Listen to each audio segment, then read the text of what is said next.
Okay guys, so this is a band mob for the shoulder joint. This is going to help improve both external and internal rotation of the shoulder joint. Let me explain why. So when we look at the shoulder joint, it's way less stable than the hip joint.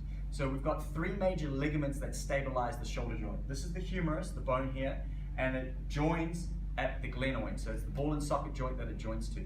Now what happens is the three ligaments are the anterior, the posterior, and the inferior glenohumeral ligament. And they help stabilize that joint, right? Because only about 20% of the humeral head sits inside the glenoid, whereas around about 80% of the femoral head sits inside the acetabulum. So what that means is very stable, very unstable. So what that means is when we do a MOb or a decompression like we're going to do now, it hits it on all sides. It hits the front ligament, it hits the back ligament, it hits the bottom ligament. It pretty much gets around the whole damn thing.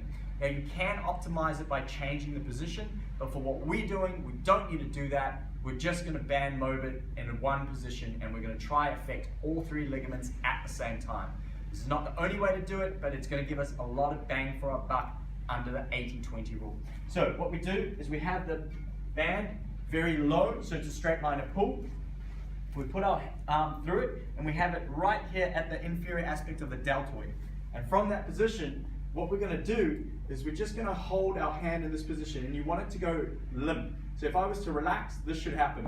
The only reason it's staying there is I'm actually holding the hand. So I've got no tone in this shoulder that's being mobilized. So if you hold tone like this, it's not going to do anything. So you need to make sure that it's relaxed. And it's only staying there because this hand is holding it in place. So I take a big breath in. As I exhale, I push it and I let the band do a work. Just like before, I'm thinking that I've got to push my elbow more and more and more this way with every exhalation. So big breath in, exhale, and I let the band do the work. If it's not enough band tension, I simply move further away, just like all the MObs. At the end of it, same as all assessments, you can test the internal and external rotation of the shoulder joint, and you can make sure that it's improved from what your previous assessments were.